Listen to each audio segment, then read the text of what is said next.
Dugout Nation, welcome to the Dugout CEO podcast. Today, I am joined by Jacob Turner, who is a founder of Moment Private Wealth, and he helps entrepreneurs and athletes build and protect their wealth. His passions are people, sports, and finance. And after being drafted in the first round of the 2009 MLB draft, he spent the next decade playing for 5 MLB teams. You are in for a treat today, learning from somebody that truly knows how to win both on and off the field.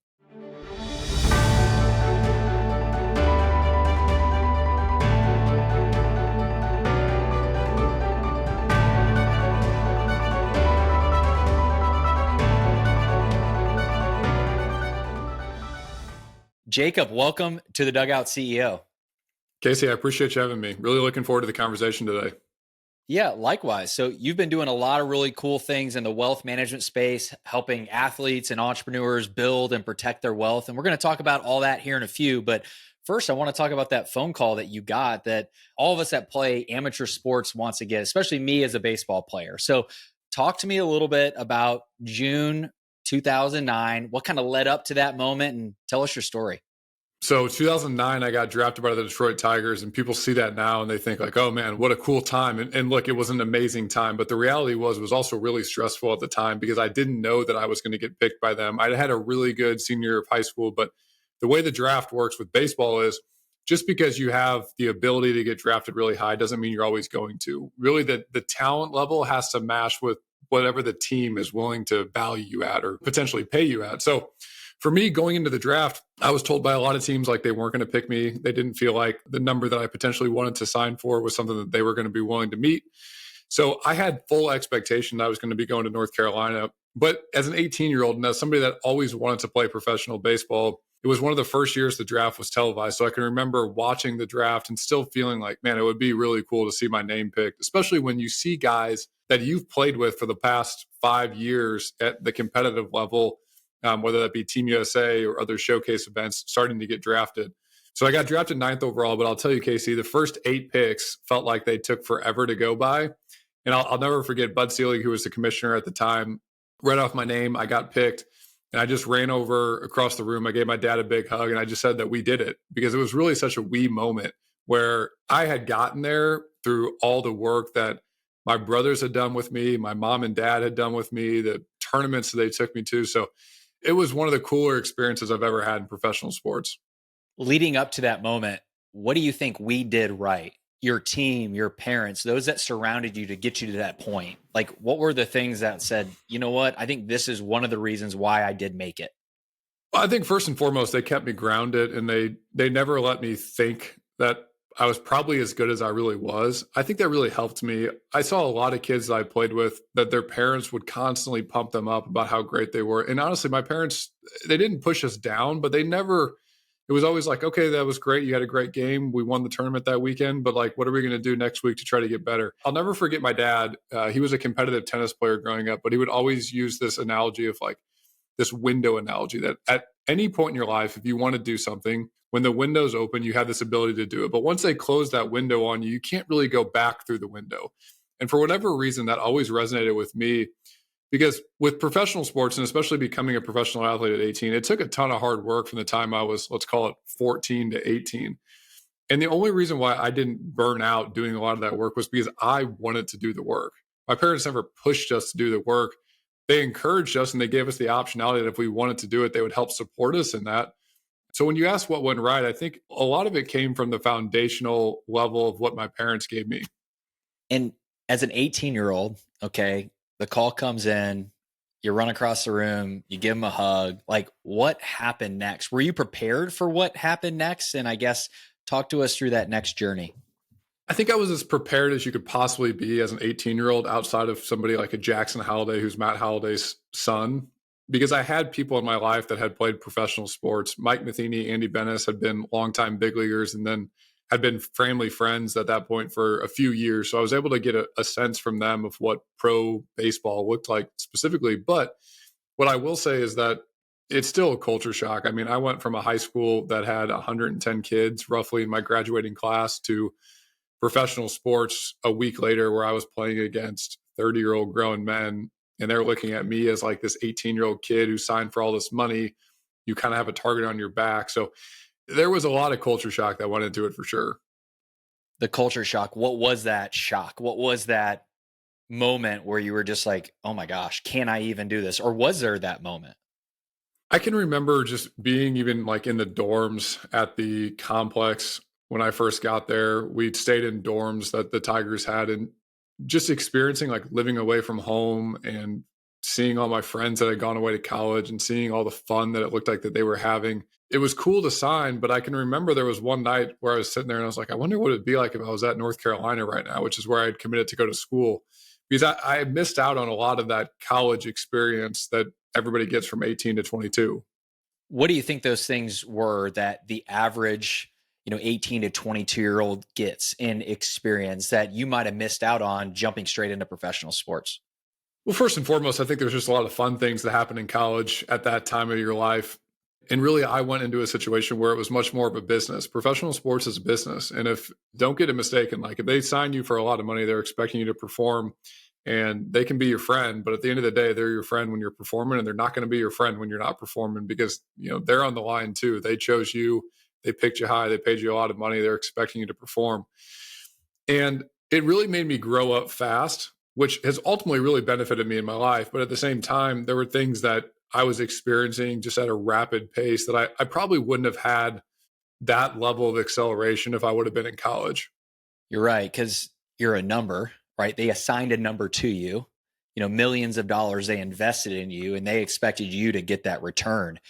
How did you deal with that pressure of performance? Because that is a hard thing to jump into. And I think now more than ever, this world is putting pressure on athletes or employees or whoever it is to perform.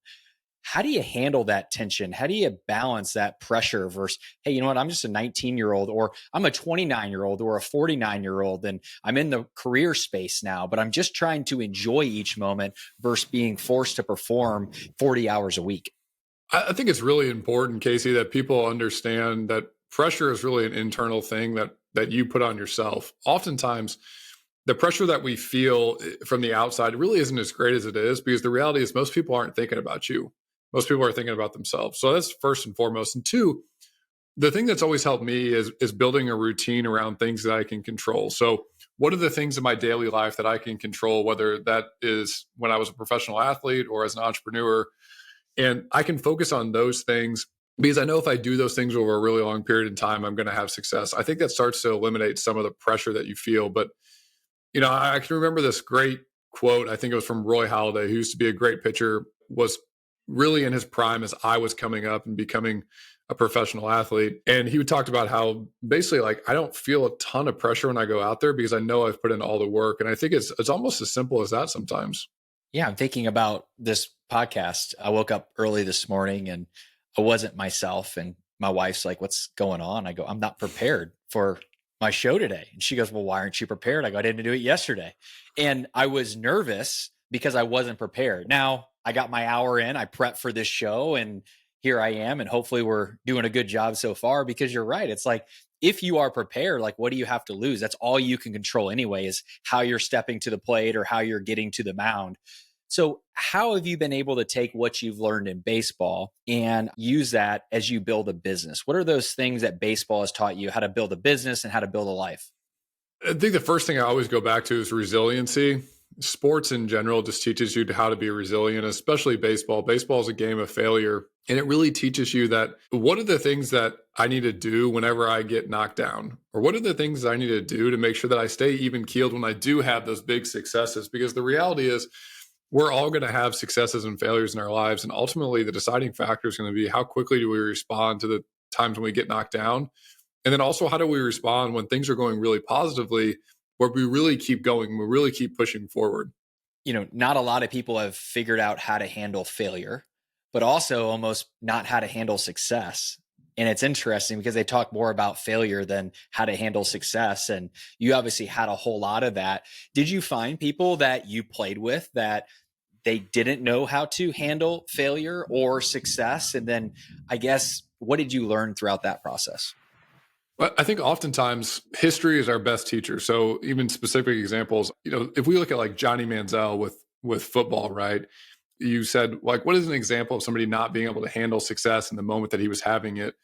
He was one of the most successful college football players out there, but he let a lot of the success that he was having on the field go to things that were happening off the field, which then in turn started spiraling downhill. And then it ultimately led to his decline on the field.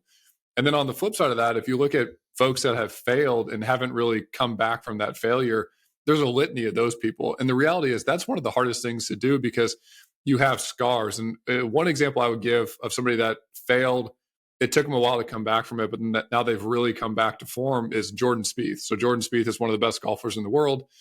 At the time, I think he was the number one golfer. He had won a couple majors in a row. He then goes to the Masters and he kind of blows it on Sunday. Like he had a chance to win. He doesn't win. And it was this kind of precipitous decline for him. And it took him a year or two to really get back into form because he kind of had these scars of, okay, I failed for the first time ever on this big stage. How do I want to react to that? How do I react to that? What steps do I potentially need to take to get back to my elite level form? So I think, Casey, athletes are great people that we can look to in terms of how do we respond to failure? And then also, how do we respond to success? We've talked a little bit about your career. What was it in your career that told you, you know what, after I get done, I want to get into the wealth management business? Was there something that happened to you, or tell us that story? I just love financial advisors so much my whole life. No, I'm kidding. I've loved personal finance, Casey, and I signed at 18 years old. I was blessed to sign for millions of dollars. And my mom, who had an accounting background, I remember she told me, she's like, Jacob, we'll help you build the team of people around you, but ultimately it's your responsibility. And it kind of reminds me of that movie line from Spider-Man where he talks about how with, great responsibility or whatever it is. And for me, I've always loved personal finance and learning. So throughout my baseball career, I was always the person that was reading personal finance books or asking guys questions about what they were doing with their money. So I knew when I got done playing, I wanted to do something around educating people around personal finance, specifically athletes, but I wasn't sure what that route was going to be. And ultimately it's led to, a business that we started 2.5 years ago, helping athletes and entrepreneurs manage and protect their wealth. And it's been an incredibly fun journey. People that come into money, let's first talk to those, and then let's talk to the audience that, they haven't inherited a bunch of money, or they're not an entrepreneur and they haven't sold a business. What is money? What advice would you have to, your typical person listening to this? They're a coach, they're a teacher, they're on a salary, but they are kind of living, month to month kind of thing. What advice would you have for them, or simple concepts or principles that you teach that could help them maybe get ahead of the game? Well, first and foremost, I think people need to understand that one of the most important things that, and I think a lot of financial people don't really talk about this, is increasing your skill set, because increasing your skill set allows you to increase your potential earning power, which then allows you to start creating that gap between what you're earning and what you're spending. And then once you start doing that, you can obviously start saving money, you can start investing money, and you can really see your wealth grow over time. But I think oftentimes we miss that very first step, which is, what skills do I need to build to potentially have an opportunity to increase my income in the future? It's interesting. I was just talking to interviewed Chuck Box. He's Texas A&M, heads up their athletic development. And, he's working on some other things to potentially take to market to help, coaches and athletes. Cause he's kind of like, hey, I have an entrepreneurial bug.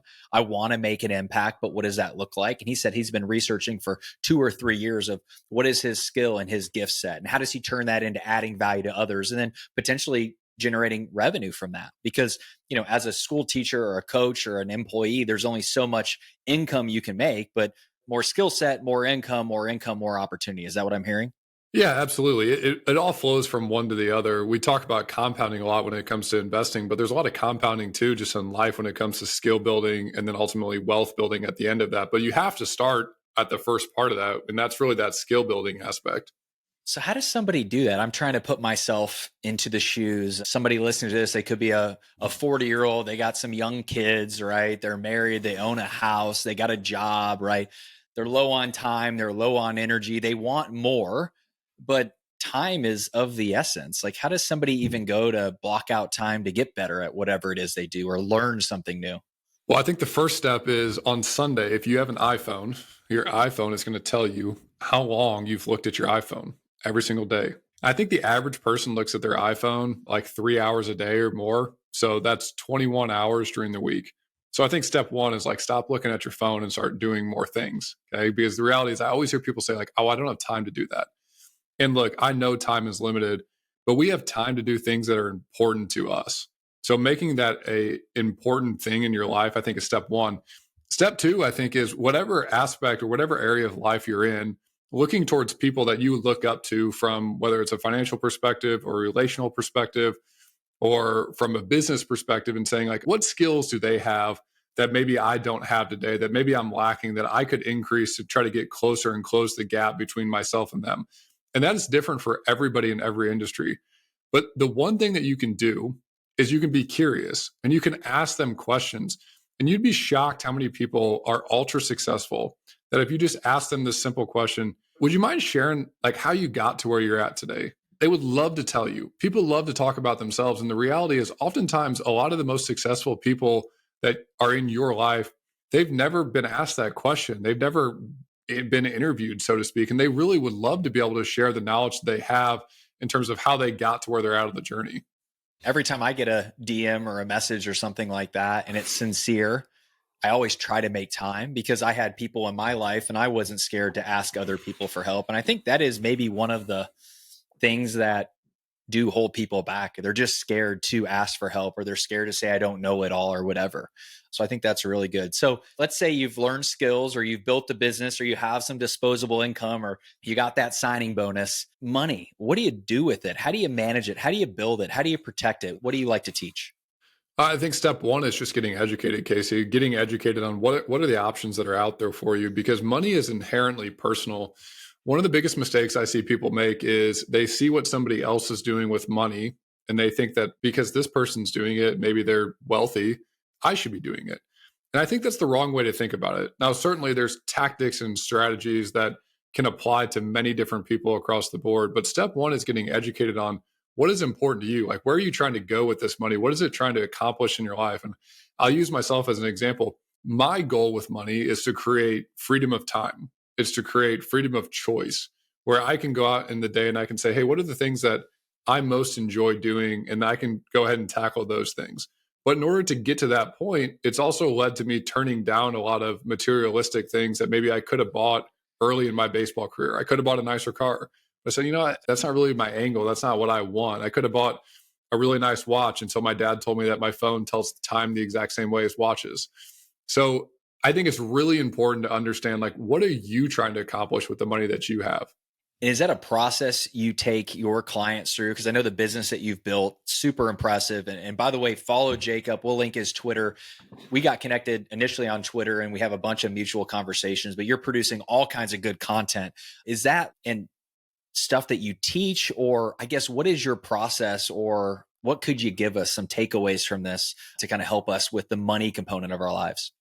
What we do with clients when they initially come on board is we really try to drill down and understand that exact point of, like, where are we trying to go? So the way that I describe it, Casey, is for everybody listening, you want to start with the end in mind. Every good decision I've made in my life has started with the end in mind. What I mean by that is, what are the things that 5, 10, 15 years out in the future, I want them to look like? And then let's backtrack and say, okay, if we want it to look like this life in the future, what steps do we need to take next month and next week and tomorrow to potentially get there in 5 or 10 or 15 years? So I think step one for anybody listening that everybody can do is look out a little bit in the future and say, like, where do I want to go? Because time is valuable and time goes by so fast. And I know for me with 4 kids, it can feel like these weeks just fly by. And you look up and you're like, man, it's December or it's January. And I'm trying to figure out, like, when I can come up for air. But oftentimes we need to come up for air and zoom out a little bit and say, where am I trying to go? And is all this work that I'm putting in Monday through Friday and even on the weekends really getting me to where I want to go? Or is it just kind of keeping me where I'm at? And I think it's so hard to figure out the answers to those questions because we're so busy doing. We're so busy providing. We're so busy taking action where we almost need to slow down. I keep thinking, and I always like to talk about this, the Pareto's principle, the 20-80. 20% of your time produces 80% of your result. I mean, look at baseball. I think probably 80% of your RBIs come from the 3, 4, and 5 hole hitters, right? So in business and activity, you spend 10 hours working, only 2 hours of that's really producing a result. And I think we're just so busy doing stuff and probably on the phone and all that kind of stuff that we're not really taking time to think and then prioritize and then take action. So I think I'm getting really challenged by that. Like, slow down, think more, do less stuff, and then focus on doing the stuff that really matters. One thing that was such an epiphany for me when I first got into entrepreneurship was it was a struggle. I had a lot of this white space is what I would call it, where you wake up and you really have the optionality to do kind of whatever you want to do, but what is most important? And for a while, I would do a bunch of things that would make me feel busy. So then at the end of the day, I could say, you know what, I was really busy today. But the reality was, just because I was busy didn't really mean I was moving the ball forward. And much like you said there, Casey, I think it's figuring out what are the things that are my highest and best use where like I can really drive the ball forward and focusing on those things. I think we've been told as a society, like you need to work what's called 9 to 5 to be productive. And that is a barometer of how good your day was. But the reality is, that's not a barometer of how good your day was. It's what you actually focus on that moved the ball down the field. And that might be, like you said, that might be 2 hours of your day. And you're like, if I accomplish this one thing today, I know that it's going to be a really successful day. Just last night, I just pulled up the text message. I'm working on a new startup and I sent out a bunch of documents over to my advisor and he goes, I'm reading it right now. He goes, you're on a roll. I've got some catching up to do. And I responded back, moving fast, just not sure if in the right direction, with a little bit of a winky face. So like, I'm now wise enough to know what you just said is true. Like moving fast, doing things doesn't necessarily mean I'm doing the right things, but I have him in my life where I'm like, hey, am I going in the right direction? Am I doing the right things? So I think that's just so smart to have those people around you. And then who do you surround yourself with now? You're building a business, right? You got 4 kids, right? You're trying to build something that really makes an impact. Who's on your team now that's kind of helping you be holistically healthy? Well, first and foremost, I think about my wife. I think every great entrepreneur out there, every great athlete that I know has a spouse on the backside of that's helping to support them. Because the reality is, oftentimes that journey, whether it's as an athlete or an entrepreneur, can often be pretty lonely. So having somebody there that you can talk to and have real open, honest, raw conversations with. The second person I would say is my brother. My brother's my business partner. And I'm so thankful that I have him as my business partner because there's such a level of trust there that we have with each other. We've done life together our entire lives. And it's incredibly fun to build things with people that you love. And then on top of that, Casey, I have people in my life that I would just call them mentors where I can go to them with questions where they're 5, 10, 15 years down the road for me. And by asking them questions, by being curious, like we talked about before, I can hopefully help shortcut the path that I want to get to based on a lot of their experiences. I want to, invite our listeners to learn more about you and what you do. So obviously you're on Twitter. Are we calling it X these days or what are we doing? Have we made the change? I don't know, man. I was texting somebody last night and I said Twitter and I was like, it just feels weird saying X. They're going to wonder what I'm talking about. I know. And I think we'll eventually get there. So one, we're going to make sure we link all of that in the show notes, but who are you helping one more time? Who should go check you out, contact you, and then how would they go about doing that? Yeah, so our company is Moment Private Wealth. We work specifically with professional athletes and high growth entrepreneurs. So we're helping people that have the ability to come into a lot of money in a really short time frame. And they really want expert advice. They want people that have walked in their shoes to help guide them to build and protect wealth. So our website is momentprivatewealth.com. Like Casey mentioned, I'm also really active on social media. You can find me on Instagram, YouTube, Twitter, and LinkedIn under the Jacob Turner. On Instagram, I think there's an underscore there, but would love to connect with you if you feel like we might be able to help or just have a conversation. Cool. All right. Give me 3 strikes and you're out. What are 3 things that people do today with their money they should probably stop doing? What do you think? Number 1, or maybe it's a myth or something that people believe in about money that they need to just like stop believing in. I have one that I learned from you a couple of weeks ago. I kind of knew it, but I learned it from X. So I wanted to see what else you come up with. And then I want to share that one with you. Let me preface this by saying my compliance guy would tell me that this is hashtag not financial advice. But one thing that I think people miss oftentimes is we spend money on things that other people care about and not things that we care about. We're heading up on the holidays, we're heading into the new year, and you're going to see all these people spend money on all these things that they care about. But focus on what you care about. And 2, kind of in connection with that, if you're thinking about buying something that's really cool, whether it's a watch, a car, a new house, a new pair of clothes, a new pair of shoes, think about it like this. If nobody ever saw you with whatever the thing you're going to buy is, would you still buy it? And I think that's a really good framing that I've kind of made decisions off of in terms of spending. And then really the third thing, and Casey, we touched on this a little bit earlier, but what are ways that you can build your skill set? The best decisions I've ever made have been things that I've paid money to help build my skill set, because that is 10x what my potential wealth creation looks like in the future. I love it because I feel like I'm doing a pretty good job on that first one. A couple of those I need to learn on, so I'm going to marinate on that. But for Christmas, we've done like, need, and read for our kids. Like they're going to get something they like they kind of want to have, something they need to have, and then something they're going to read, which I thought is good. And then I kind of told my wife, I'm like, 3 presents. I'm like, I got probably 15 when I was a little kid. So I'm trying to figure out a way to, blend my needs and wants with hers. And I think that's really cool. And I think you mentioned it, behind every great entrepreneur leader, is a spouse. And not all of us are in great marriages, or we might not be married or whatever. But I do think that cheerleader, what does that look like? I think is really key. And then taking care of that person. Because just as much as you, Jacob, need encouragement from her, she needs it from us. And I think one of the things that I see a lot of really good leaders do is take care of the significant others that are around them. So I think that's really cool. I read this the other day. You posted that a house is not a good investment. Did I read that right? I think there's this misconception in America where we think that buying a house is the American dream, right? You've heard that a million times, and that the best way to create wealth is to buy a home. And what I like to tell people is, while buying a house is not an inherently bad thing, my wife and I own a house, understand what the costs are to actually own that house. Because I see all these people say, well, I made so much money on my house. And I think that's great if they did. But the reality is there's also a lot of costs that come with home ownership. So in that post that you're talking about, Casey, I broke down kind of what my own personal costs are.